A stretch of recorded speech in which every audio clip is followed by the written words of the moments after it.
Think big, think positive. Never show any sign of weakness. Always go for the throat. Buy low, sell high. Fear, that's the other guy's problem. Nothing you have ever witnessed will prepare you for the absolute carnage you're about to witness.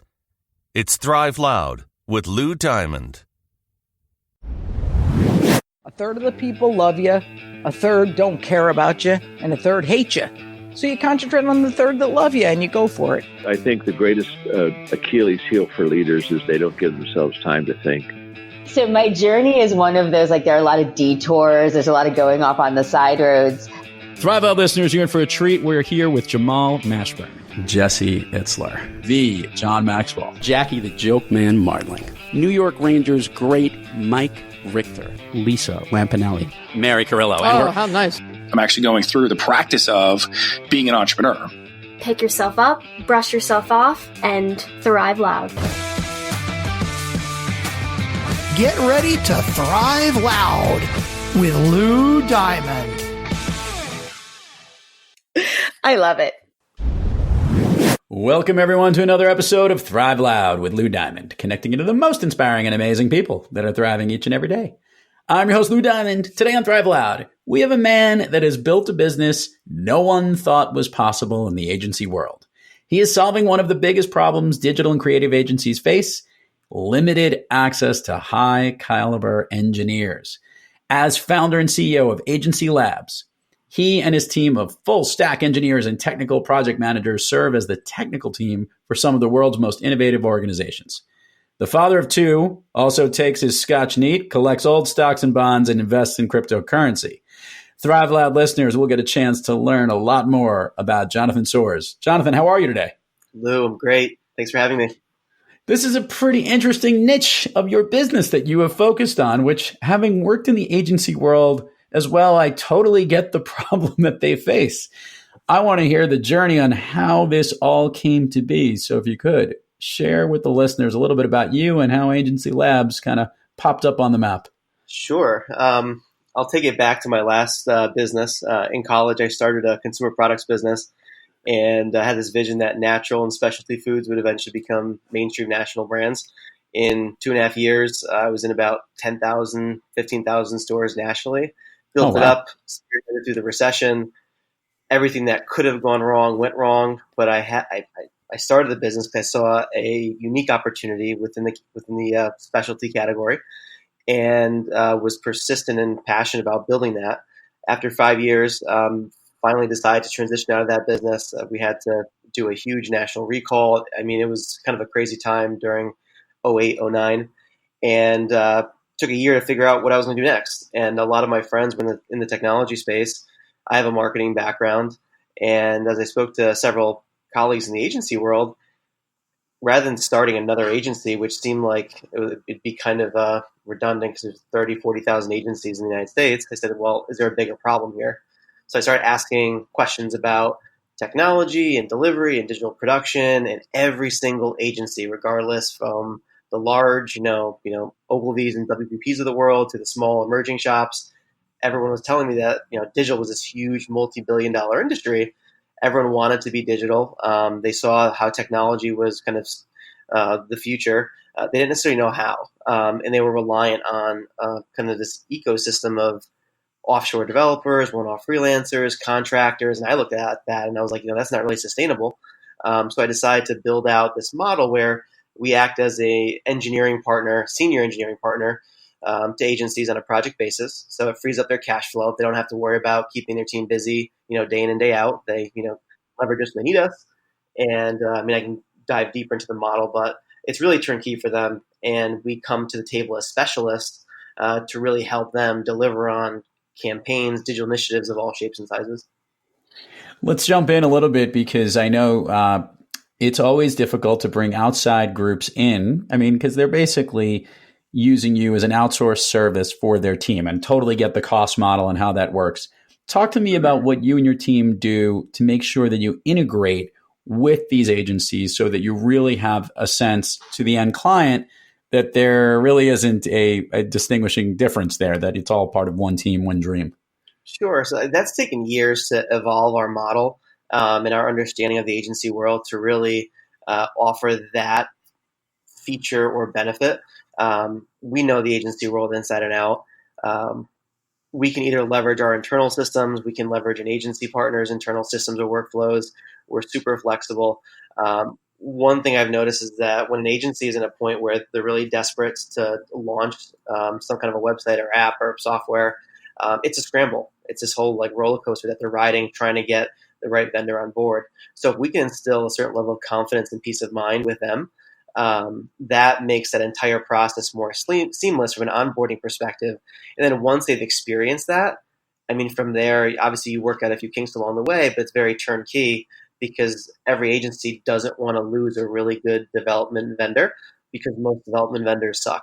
And a big reason why we exist is because of, shitty, partners out there that, are just in it for the quick win. They're not in it to really build out or help agencies scale, and a number of other issues that most agencies face where they've all had a bad experience working with, a tech partner.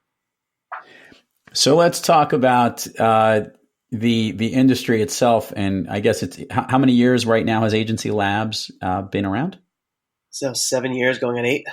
Wow. So obviously lots of different technology platforms changing, a huge push towards social media, lots of specialty firms. How do you integrate these adapting technologies and obviously also with the other technology teams that obviously kind of exist in some form or fashion at these agencies? So that's a great question. Depending on the agency, they might have an internal team where we're augmenting their team with overflow support, or they might not have a development team at all, and we're their kind of go-to partner. We'll help them from pitching, bidding, scoping, architecting, and planning, helping them review creative assets, literally full spectrum support end to end, so they know that they can build out these massive projects, even small projects, effortlessly. Now, as you mentioned, the technology landscape is ever changing, ever evolving.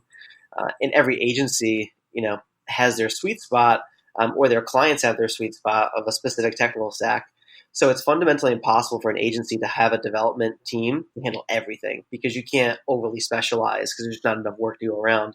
So for us, we've become hyper specialized in a lot of different open source arenas, from all the content management systems, Drupal and WordPress, Expression Engine, Laravel, to native app development, custom software development, JavaScript libraries. And as we keep expanding our product portfolio and working on new engagements, that continues to expand our overall experience. So a lot of it is just understanding what their client needs are, tapping into our kind of historical, knowledge of building out different types of solutions, and then coming together and figuring out what's going to make the most sense, given the overall plan for that specific engagement.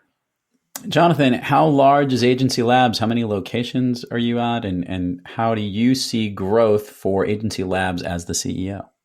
Sure. So we're a team of 12 very senior engineers, no freelancers or offshore or junior level talent here. I'm a big fan of the smaller but powerful shops that are out there. The notion of you need to be 50 or 100 people to really do a lot of damage, looking at our capacity with senior level talent, I mean, it's really second to none seeing what we can accomplish, especially given our overall internal and operating models and procedures. Our overall growth strategy is really, it's plug and play, very lean model. So we don't have the strategists and the creative directors because we're not obviously offering design. It's really technical project managers and developers. And as we scale and expand our agency partners, it's a matter of just adding more developers and more technical PMs. One thing that's kind of been interesting as our models evolved has been the expansion of in-house agencies, which I think is a huge growth area for us. We have our traditional agency accounts, but also too, we're seeing more and more that a lot of large organizations are building out agency and creative services internally, but they're still struggling with the technology piece because most of their development arms are offshore IT teams that don't necessarily have the specialization of building out more things on the digital creative side that we do. So we're seeing a big push there. I mean, we're working with Cognizant and a number of their agency partners. We're one of the lead agency development partners for Boehringer Ingelheim. They're a $20 billion pharma company. We work with their marketing brand teams and their agency network across North America, and we do all the web, mobile, in software development initiatives. So it's kind of our model on steroids. So that to me gets me really excited as we see the growth in the agency side, but also this in-house market, which is really, taking the market by storm. Jonathan, from your perspective, obviously someone with a little bit of a technology hat and obviously an entrepreneur and running the company, the jobs that you do each day obviously can change. You have the days where you're trying to market and sell your firm or deal with the strategic issues in the planning, or maybe getting down into the nitty gritty of the work you need to do. Which do you like doing better? That's a loaded question. I love the client relationship side, strategy side. So it's a kind of a combination of selling, outreach, and client management, and also to being the first line of defense to help them ideate and put together a lot of comprehensive campaigns, software app ideas, and all that. So it's a lot of thinking and a lot of experimenting and a lot of strategizing, which bodes well. The other operational pieces of the business, I try and outsource to as many specialized individuals as I can. So I know what I don't know. And I think self-awareness has helped me not having to work so much in the business, but on the business. And that's really evolved my role over the past several years. Jonathan, I love asking guests on this program this question. As an entrepreneur and a leader, you're running a company, you do lots of things, you're constantly making sure things are up and you're thriving. When you have trouble thriving, who or what practice do you seek to get yourself back on the thriving track? So there's a few things that I do. I think it's easy for an entrepreneur to get overwhelmed and kind of bury their heads in the sand when things get really stressful. My wife, who's an entrepreneur herself, has been a huge support system for me. We definitely feed off of each other with our businesses. So she's like the first line of defense. I consider myself fairly spiritual, so praying and meditation is really helpful. And then when my ADHD kicks in, I have a couple outlet hobbies that I can kind of consume myself with when I need a creative outlet and I need something to divert my attention. Do me a favor. Let's do the admin part of the show here. Share with everyone where we can find Agency Labs, all the fun places that they can see you, social media. We'll put all the links in the show notes, but it comes better when they hear from you. Sure. They can go to our website, agencylabs.com. Find me on Twitter, Jonathan M. Soares. Same handle for Instagram. I'm on Facebook, LinkedIn. I'm all over social. They can email me, jonathan@agencylabs.com. Okay. Biggest technology challenge you see going forward for the agency businesses that are out there where you will be able to step in and help them? I think navigating the complexities of trends. As technology evolves, there's all these crazy trends, AI, AR, chatbots. You name it, they're getting to the point where, every week there's something new, and agencies are constantly trying to throw them at their end clients, marketing, folks, CMOs and such.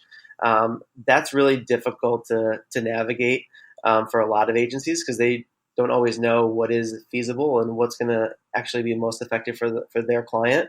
So I think being able to think through not so much the trends, but more so a framework for implementing and testing trends to see what is or what isn't viable. I think if they go that approach with their clients, it's going to resonate a lot more, and you're going to see dollars going to work that are going to really impact, their client organizations instead of just hoping that something cool or kitschy is going to, impress a board member. And before you know it, you waste a lot of money and realize that something wasn't even remotely effective.